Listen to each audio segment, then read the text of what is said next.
नमस्कार, मैं हूं कुमार अनिल। डॉक्टर भीमराव अंबेडकर की पुस्तक बुद्ध और उनका धम्म, इसकी चौथी कड़ी लेके मैं आपके सामने उपस्थित हूं। आज हम दो विषयों पर बात करेंगे। पहला तो ये कि बुद्ध यानी उस समय उनका नाम सिद्धार्थ था, तो उनका विवाह कैसे हुआ, और फिर विवाह के बाद उनके पिता ने कैसे वो संसार में रहें, सांसारिक सुखों का भोग करें, वो संन्यास न ले लें। ये इस चिंता में शुद्धोधन ने क्या क्या प्रयास किए और कैसे स्त्रियों का उपयोग किया, एक। और दूसरा वो ज़्यादा महत्वपूर्ण है। वो महत्वपूर्ण ये है कि जो प्रधानमंत्री था वहाँ का, उसका नाम था, प्रधानमंत्री का नाम था उदाई।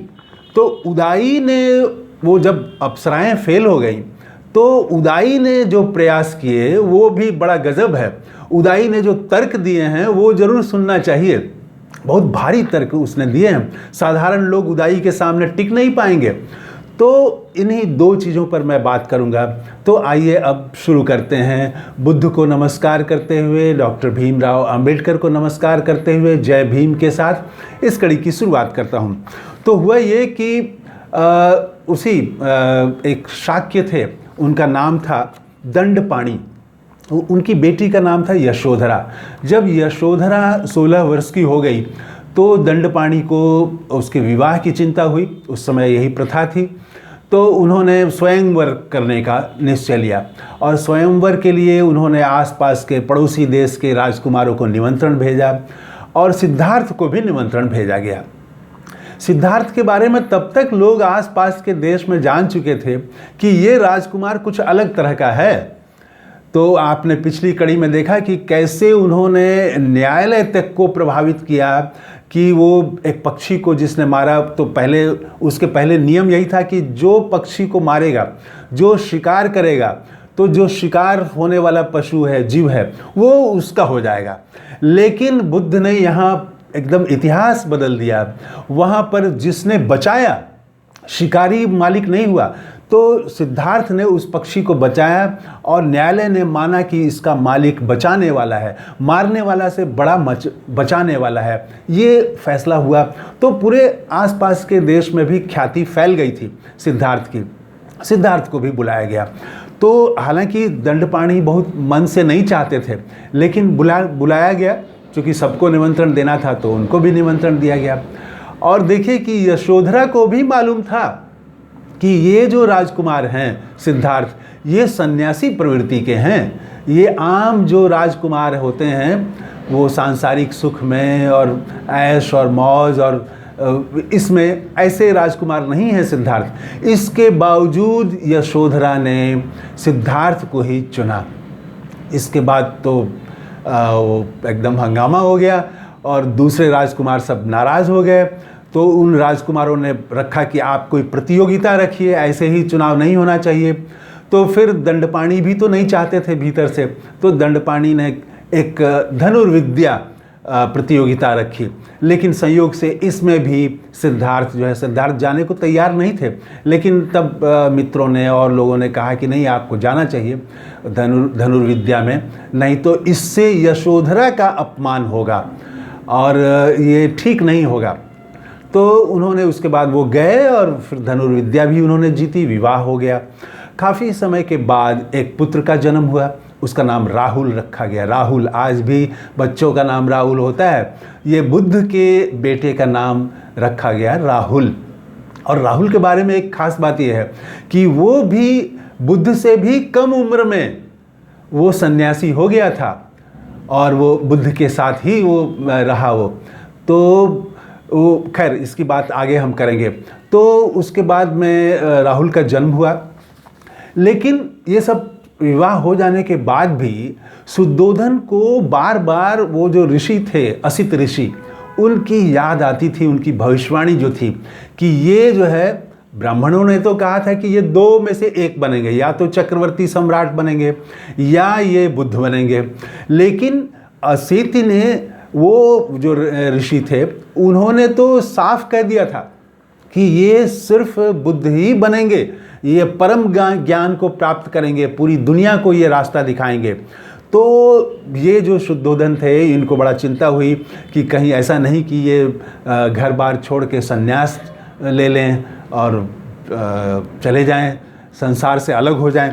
तो उन्होंने इसके लिए अपने जो उनके खास लोग थे उनको बुलाया, पुरोहितों को बुलाया और उनसे राय ली कि क्या किया जाना चाहिए। असित ऋषि का जो भविष्यवाणी है उसको कैसे गलत साबित किया जाए। तो पुरोहितों ने महल बनाने का कहा कि इनके लिए महल बनवाइए और उसमें खूब सुंदर स्त्रियों को रखिए, भोग विलास की तमाम चीज़ें उसमें रखिए। तो शुद्धोधन ने वैसा ही किया, 3 महल बनवाए, 3 मौसम के लिहाज से, गर्मी और बरसात और जाड़े के लिए अलग अलग महल बनाए, उसमें सारे सुख सुविधा के साधन रखे। लेकिन इससे भी काम चल नहीं रहा था। तो उनका जो मंत्री था तो वो था उदाई।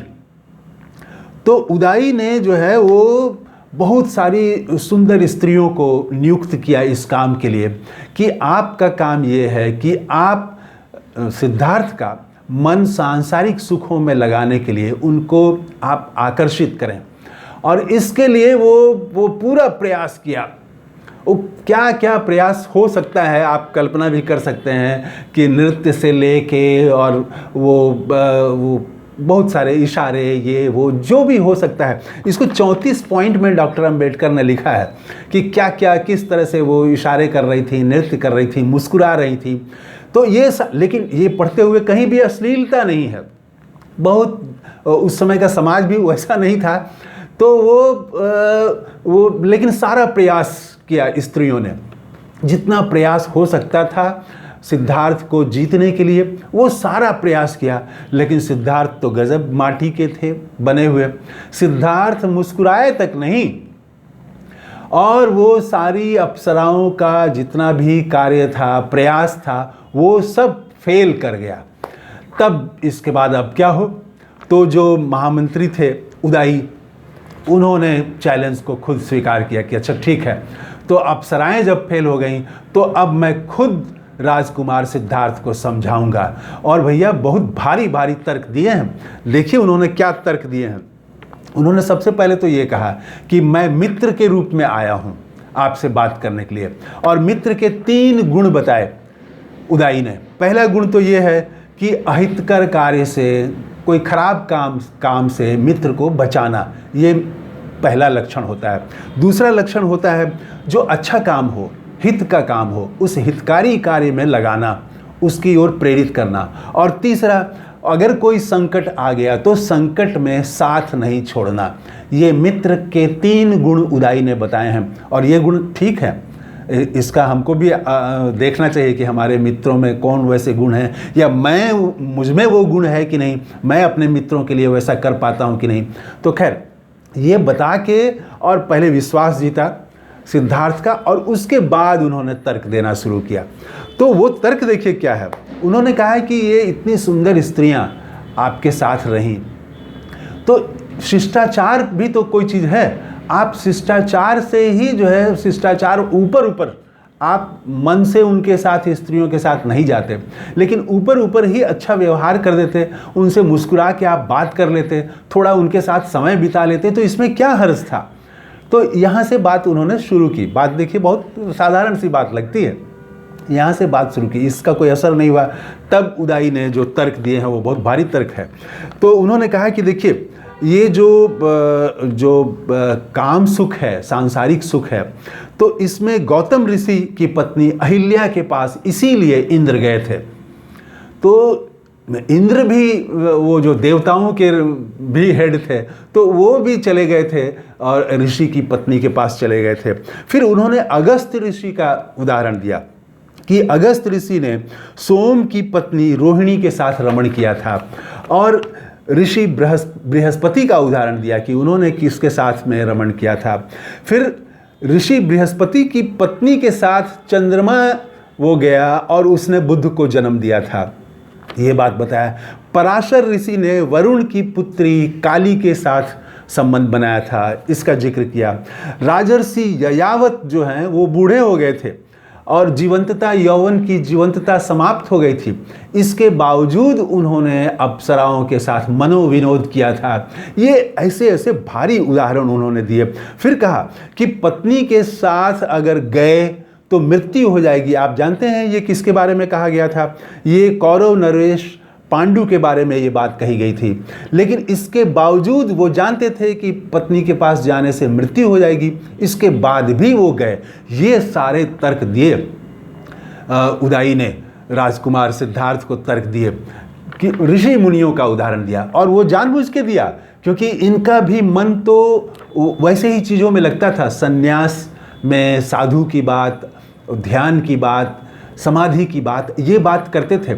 और ये बात जानते हुए भी, ये सब बात जानते हुए भी यशोधरा ने विवाह किया था, और यही जानते हुए यशोधरा के पिता ने विरोध किया था। तो खैर, इन सारे चीज़ों का असर बुद्ध पर नहीं हुआ। ऋषि मुनियों के उदाहरण का कोई असर नहीं हुआ। यहाँ ये बात पता चलती है कि ऋषि मुनि भले ही बड़े ज्ञानी हों, शास्त्र के ज्ञानी हों, और उन्होंने शास्त्रों का लिखा हो, शास्त्र खुद भी लिखा हो, सब बड़े बड़े ऋषियों का नाम आया। आपने देखा कि अगस्त्य का, बृहस्पति का, पराशर ऋषि का आया, यावत का आया, इंद्र का आया। तो ये सब ज्ञानी लोग, बलवान लोग थे लोग। लेकिन इनकी कमजोरी ये थी कि जितने भी ज्ञानी हों शास्त्र के, लेकिन ये स्वयं के मालिक नहीं थे, स्वयं अपनी इच्छाओं के मालिक नहीं थे। ये अपनी इच्छाओं के ही जंजीर में जकड़े हुए थे, अपनी इच्छाओं के नौकर थे। ये ऋषि बड़े महान थे, लेकिन इच्छाओं के अधीन थे। सिद्धार्थ अपने इच्छाओं के अधीन नहीं थे, और जो सांसारिक मन होता है वो उनको बांध नहीं सकता था, वो भारी नहीं था, इच्छाओं से भारी थे, इच्छाओं से ऊपर थे।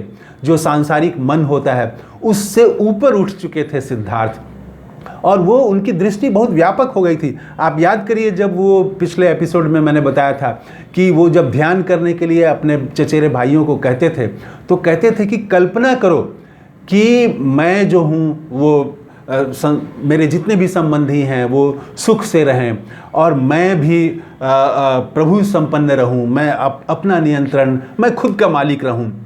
तो ऐसी चीज़ों के लिए करते थे। और उनके जो चचेरे भाई थे उनको नज़र आता था, आंख बंद करने से किसी को मिठाई नज़र आती थी, किसी को हिरण नज़र आता था। तो ये संसार के बारे में, मैत्री के बारे में, कि हर जीव के बारे में, हर जीव खुश रहे, सुख रहे, हर जीव को उसका अधिकार है। वो इसी तरह से पक्षी को जो बचाया था उन्होंने, तो हर जीव को जीने का अधिकार है। तो ये जो विचार आ गया था वो पूरे संसार के हो चुके थे सिद्धार्थ बचपन में ही। यहाँ यही बात साबित होती है। अब इसका जवाब सिद्धार्थ ने क्या दिया, ये आप सोचिए कि इतना भारी भारी तर्क जो है वो प्रधानमंत्री ने दिया, उसका जवाब किस तरह से राजकुमार सिद्धार्थ ने दिया, ये जवाब तो ज़रूर जानना चाहिए, समझना चाहिए। इससे भी भारी ज़रूर जवाब दिया होगा। तो ये जवाब क्या दिया सिद्धार्थ ने, ये हम कल बात करेंगे। आज इस कड़ी में इतना ही। कैसा लगा ये वीडियो कमेंट करके ज़रूर बताइएगा। थैंक यू, धन्यवाद, और जय भीम। बुद्ध को एक बार फिर से नमस्कार। तो इसके साथ ही जय हिंद।